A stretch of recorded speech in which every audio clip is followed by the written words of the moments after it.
Olá!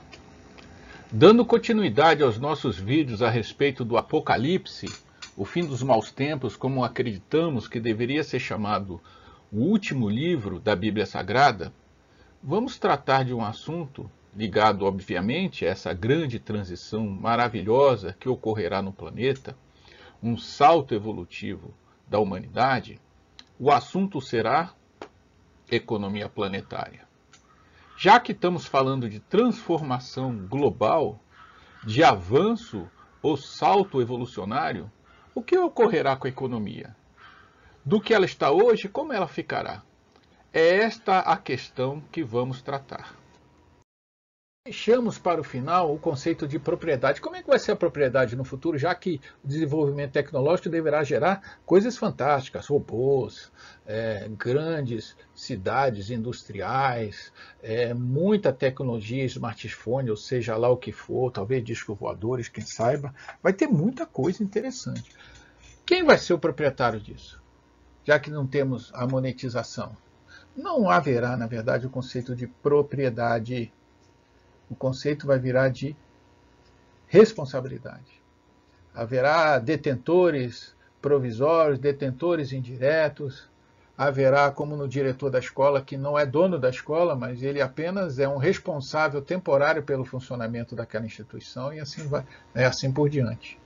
E este conceito não vai ser um conceito forçado, ou seja, as pessoas, é diferente, muitos vão achar que isso é comunismo, mas o comunismo é imposto.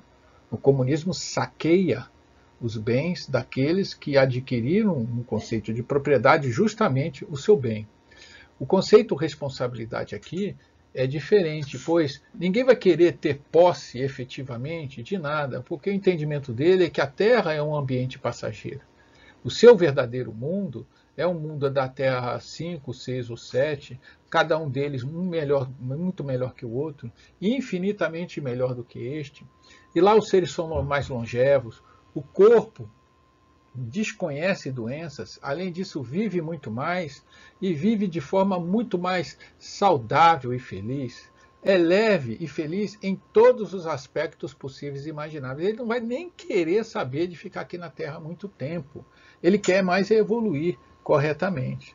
Então, ele, quando chega na Terra, é como se estivesse indo para um país ou para um estágio, ou indo estagiar numa escola. Ele não quer ser detentor de nada, ele não quer possuir a carteira, a mesa, o livro, ele quer assinar uma cautela, ficar com aquilo ou aquela coisa há algum tempo e depois que aquilo fique para o próximo, ou para a próxima pessoa que tiver que assumir a responsabilidade. Ele quer logo, não com o termo suicida, mas ele quer não ter muito aqui na Terra para não ter muito o que devolver. Então ele só vai ter o mínimo mesmo e dentro do conceito responsabilidade. Haverá, claro, o compartilhamento. Hoje, por exemplo, veículos, hoje cada um tem um carro, tem uma moto, tem uma bicicleta, e que fica bastante tempo ocioso, etc. E esse conceito já está embrionário, como a gente falou, uma parte da sociedade cooperativa já está nascendo aqui e ali na sociedade materialista de hoje. É como se o raiar do sol já houvesse já os primeiros raios de luz chegando e dissipando as trevas. Esse conceito de veículo compartilhado, ele está nascendo ainda dentro de um viés monetário, né, de lucro, etc., mas ele vai ser muito usado sim. As pessoas não vão ter necessariamente veículos próprios, mas por sistemas automatizados vão compartilhar veículos grandes, pequenos e médios dentro de uma comunidade ou de uma vila ou de uma pequena região, para não haver desperdício, inclusive, e não precisar também ficar, vamos dizer, fazendo manutenção, etc. Os veículos serão renovados pela estrutura da sociedade e todos terão coisas boas, modernas, acessíveis, o suficientes por todo o tempo. Isso, o veículo é meio óbvio, mas cozinha é uma coisa interessante. Não haverá mais cozinha nas casas. Seja por bairro, por quarteirões, etc., haverão cozinhas comunitárias, aonde pessoas vão trabalhar lá como voluntárias, e o prato de comida, café, almoço, janta, a pessoa vai lá, entra numa fila e pega. Ou seja, o espaço hoje imobiliário vai ser multiplicado por 10, porque muitas casas têm cozinhas e estruturas de cozinhas grandes. As casas não vão precisar ter cozinhas. As cozinhas vão ser dispensadas, ali vai virar um quarto, uma outra área, uma área de estudo, etc. Mas não haverá mais cozinha. A cozinha será essa comunitária, com economia, obviamente, de condimentos, hoje há muito desperdício, etc. Tudo vai ser trabalhado nessas cozinhas comunitárias. E de forma bastante equilibrada, graças a Deus. E muito interessante, olhem que vai ser uma grande economia na construção civil, uma economia de alimentos, uma economia de tempo, vai liberar muitas donas ou donos de casa de trabalhos domésticos e assim por diante. E as moradias também serão compartilhadas. Aí o compartilhamento fica um pouco mais difícil de se entender, mas seria basicamente o seguinte: hoje o jovem mora numa casa e continua vivendo nela e teria dificuldade, às vezes, por exemplo, de ir para um outro país, para lá morar, viver e crescer, ou entender, ou aprender alguma coisa lá. Hoje é assim que ocorre, mas no futuro a pessoa vai sair, um jovem vai querer, por exemplo, morar numa futura França, ele vai para lá. Vai ser a casa lá, vai ter uma casa que o vai receber de forma compartilhada. É como se ele fosse um novo filho. O conceito família vai se estender para toda a humanidade e as pessoas serão acolhidas naturalmente e vai passar a viver lá. E nós aqui vamos receber gente de fora como filhos e vamos compartilhar nossos quartos, nossas dispensas para ele, porque até a casa mesmo não é uma propriedade nossa, mas é uma responsabilidade. A família será toda a terra. Bem, então tudo bem. A economia competição de hoje vai dar lugar à economia cooperação, certo? Tudo bem. Mas, nossa, olha o abismo. Não dá para imaginar um imenso abismo ocorrendo exatamente entre esses dois modos de convivência social da humanidade? Como é que isso vai ocorrer? Como é que a gente vai conseguir transformar, dar esse passo de um para o outro? Hoje entendemos bem a competição, é o mundo que nós estamos vivendo, mas como é que a gente vai passar para o outro? Vamos conversar sobre isso. Mas como é que ocorreria essa transição então? Como? Dois aspectos aí ocorrem quando a gente fala do como. Um seria o lento, gradual, suave, ao longo de séculos, gerações, etc. E outro seria rápido, forte e apocalíptico, entre aspas, mas seria algo bem violento. Nós aqui no canal, com base nas fontes seríssimas e milenares que atestam sobre esse grande evento, sobre essa grande transição planetária, entendemos que teremos algo forte e apocalíptico. Até porque o caminho lento, suave, ela encontraria uma grande resistência. Mesmo gerações e gerações encarnando na Terra, receberia uma resistência muito competente do pensamento coletivo materialista. Lembrem-se que quando Cristo veio à Terra, o pensamento materialista dos romanos e dos próprios fariseus combateram de forma extremamente competente o pensamento do Cristo. Até hoje, vemos que o Cristo ele é resistido de forma sistemática pela humanidade. A Igreja Católica da Idade Média, que todos dizem que é o movimento do Cristo, foi um movimento do pensamento materialista infiltrado na Igreja Católica, tanto que a Igreja Católica da Idade Média correu atrás de posses, cometeu as famosas guerras, as violências das inquisições, confirmando o materialismo que movia o sentimento deles, totalmente contrário ao Cristo. Esses seres que entraram na Igreja Católica, na verdade, estavam trabalhando para o lado materialista do pensamento humano e combateram por dentro o Cristo. O fato é que o Cristo, até hoje, o cristianismo, não se estabeleceu no planeta. O cristianismo ainda não começou mesmo após 2000 anos. Prova de que a resistência seria muito grande, altamente competente e capaz, e somente uma quebra rápida, forte, das grandes potências, das lideranças econômicas, quebrando mesmo, rachando no meio esse fortíssimo pensamento do capital e do material, com grandes potências talvez sucumbindo por algum tipo de evento de ordem global, poderia dar espaço para um novo pensamento de cooperação nascido das cinzas dessa civilização da matéria. O quando? Quando seria isso? Bem, pode ser que seja daqui a décadas, daqui a séculos. É possível. Mas não acreditamos também, com base nas fontes estudadas que já mencionamos, que seja assim. Acreditamos que será algo breve, meses, máximo uma década. Mas como é que se sabe disso? Bem, primeiro porque as fontes, como já comentamos, já exararam isso. Segundo, porque este canal vê, e quem tiver um pouco de paciência e meditar sobre o assunto vai ver que esta, vamos dizer, solução da sociedade, a sociedade como ela está numa espécie de desgaste. Há um compasso de espera. Já se sofreu muito com os desmandos e os desvios do materialismo e do paganismo que essa sociedade andou cometendo ao longo de milhares de anos. E estamos sendo avisados exaustivamente pelos canais, principalmente espíritas, que a transformação já chegou.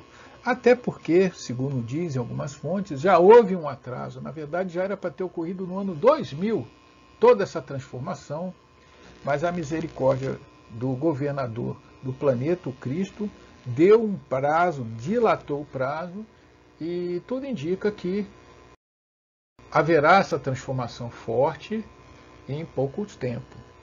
Não estaremos admirados se em meses, ou dias, ou anos, mas nesse prazo aí de em torno de 10 anos, um pouco mais, um pouco menos, ocorra este evento transformador da humanidade. Então aqui estamos. Mundo egoísta, mundo fraterno. Mundo materialista, mundo espiritualizado. E como patrocinador dessa transformação profunda, o Apocalipse, o livro das revelações, no seu aspecto contundente, forte, e este canal, por meio dos estudos realizados, concluindo que esta transformação, necessariamente, até onde entendemos, deverá passar pela derrocada, pela queda do chamado primeiro mundo. Hoje, líderes da economia, líderes da política, os grandes decisores que conduzem o destino do ponto de vista terrestre da humanidade, esses países fantásticos, gigantescos e extremamente poderosos, vão precisar ruir para que as células positivas, evolutivas, hoje desprezadas, insignificantes, relegadas ao ostracismo, não são alvo do objeto de atenção de nenhuma mídia, essas células maravilhosas possam desabrochar e, aos poucos, estabelecer na Terra a civilização maravilhosa do terceiro milênio, a nova Jerusalém prometida no último capítulo do Apocalipse. É natural que se faça uma pergunta. Essa pergunta, ela diz respeito à força, à intensidade e o tempo. Ou seja, precisa ser tão forte, precisa ser tão contundente, precisa ser tão rápida essa transformação por meio da dor? A resposta podemos dar em duas dimensões. Bom, primeiro, sim, precisa ser forte, contundente e bastante dolorosa. E não devemos nos admirar disso, porque nós, indivíduos, também precisamos muitas vezes do anjo da dor para que nós nos transformemos, para que nossas atitudes se modifiquem.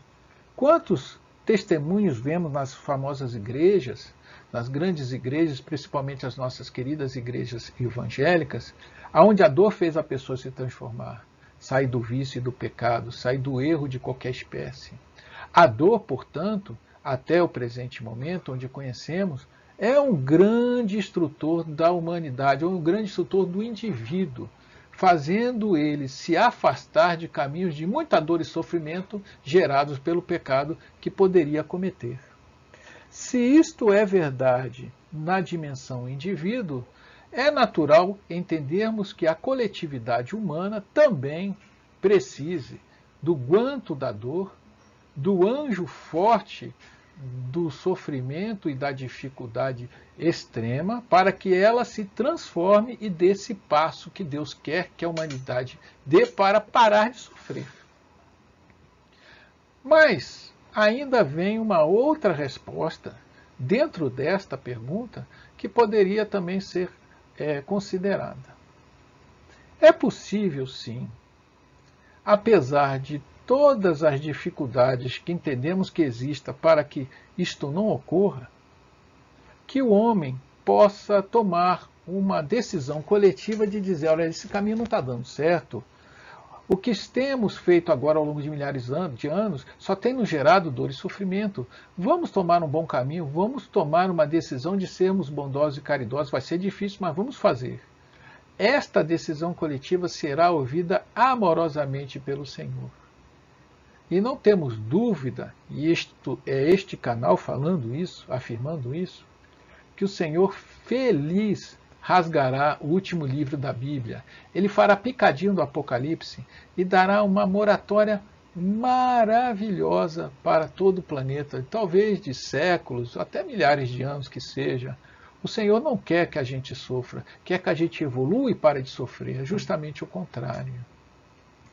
E a prova disso é que existe também, na nossa sociedade atual, já elementos mais do que suficientes para que a gente mostre ao Senhor que podemos nos transformar sim. Essas células de seres, de pensamentos, de atitude do terceiro milênio já estão no meio de nós já há algum tempo. É o trabalho voluntário, é o trabalho fraterno, são os serviços desinteressados aos próximos que estão crescendo muito forte nos últimos anos.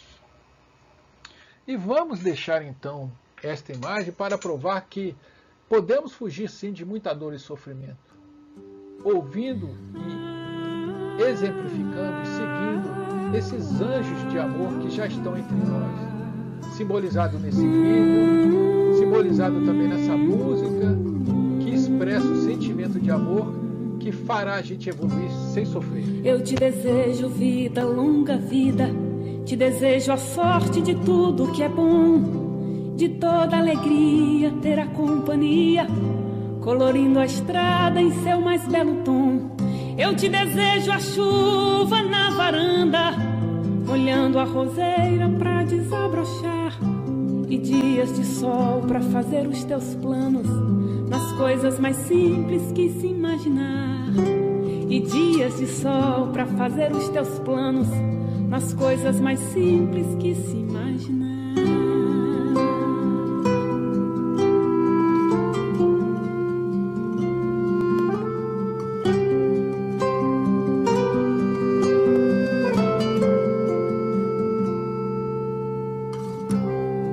Eu te desejo a paz de uma andorinha, no voo perfeito contemplando o mar, e que a fé movedora de qualquer montanha te renove sempre, te faça sonhar.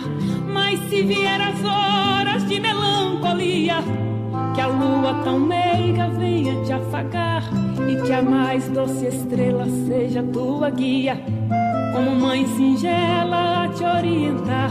Eu te desejo mais que 1000 amigos, a poesia que todo poeta esperou, coração de menino cheio de esperança, voz de pai amigo e olhar de avô.